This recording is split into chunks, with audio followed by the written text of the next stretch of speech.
வணக்கம் மக்களே. நேற்று ஒரு இன்ட்ரெஸ்டிங்கான match Sri Lanka vs Bangladesh Asia cup 2025 super first match செம்ம த்ரில்லராக இருந்துச்சு. டாஸ் ஜெயிச்சு ஃபஸ்ட்டு பவுலிங் எடுத்த பங்களாதேஷ் வந்து 168க்கு ஸ்ரீலங்காவை சுருட்டிட்டாங்க. 7 விக்கெட் விழுந்துச்சு. அடுத்து அவங்க சேஸ் பண்ணும்போது 19.5 ஓவர்ஸ் ஒரே ஒரு பால் ஸ்பேர் பண்ணி அந்த சேஸை முடித்தாங்க. இதுதான் பங்களாதேஷ்க்கு 3rd ஹையஸ்ட் சேஸு. பவுலிங் பொறுத்த வரைக்கும் முஸ்தபிசூர் 3 விக்கெட் எடுத்தார். 5 எக்கனாமியில் சூப்பராக போட்டார். மெஹதி ஹசன் 2 விக்கெட் எடுத்தார். ஸ்ரீலங்கா சைடில் பார்த்தீங்கன்னா வனிடு ஹசரங்கா தரமாக போட்டாப்பில் 5.5 எக்கனாமியில் 2 விக்கெட் எடுத்தாப்பில். அது மட்டும் இல்லாமல் ஷானக்கா லாஸ்ட் ஓவரில் வந்து ஒரு 2 விக்கெட் எடுத்தாப்பில். பேட்டிங் பர்ஃபார்மன்ஸ் சொல்லணுன்னா ஃபர்ஸ்ட் பேட்டிங் ஆன ஸ்ரீலங்காவில் குசால் மெண்டிஸ் 34 ரன்ஸ் அடித்தார். ஷானக்கா 64 ரன்ஸ் அடித்தாப்பில்.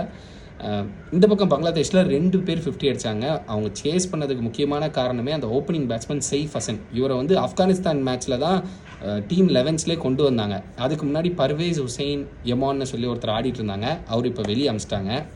அப்புறம் தௌஹித் ரிதாய், பங்களாதேஷ்க்கு ஒரு இம்பார்ட்டன்ட் பேட்டர் மிடில் ஆர்டர்லாம் இந்த தௌஹித் ரிதாய். இவர் நிறைய தடவை பெர்ஃபார்ம் பண்ணியிருக்காரு.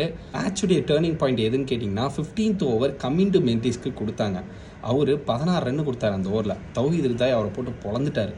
அப்புறம் அப்படி இப்படின்னு ஆடி கடைசியாக 6 பாலுக்கு 5 ரன் வந்துச்சு. ஷானக்கா லாஸ்ட் ஓவர் போட்டார். ஃபர்ஸ்ட் பால் 4 அடிச்சிட்டாங்க.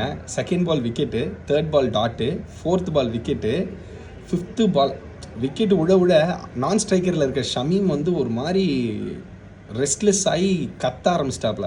அப்புறம் 5வது பால் நசீம் அகமது வந்து லைட்டாக தொட்டாப்புல. அதுவும் டேரெக்டாக ஃபீல்டர்கிட்ட போச்சு. ஸ்ரீலங்கா அலர்ட்டாக இருந்தது, அதையும் விக்கெட் எடுத்துருக்கலாம். பட் ஷமீம் குடுன்னு ஓடி வந்து அந்த ரன்னை கம்ப்ளீட் பண்ணி ஒரு வழியாக பங்களாதேஷ் ஜெயிச்சிட்டாங்க.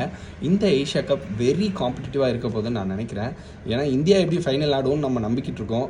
இந்தியா கூட யார் ஆடப்போறா? பாகிஸ்தானா, பங்களாதேஷா, ஸ்ரீலங்காவா? நான் இதுக்கு முன்னாடி ஸ்ரீலங்கா ரொம்ப காம்படிட்டிவாக இருக்குன்னு நம்மளுடைய ஷார்ட்ஸ்லலாம் சொல்லியிருந்தேன். நீங்கள் இந்தியா யார் கூட ஃபைனல்ஸ் ஆடுவாங்கன்னு நினைக்கிறீங்கன்றதை கமெண்ட்டில் பதிவு பண்ணுங்கள்.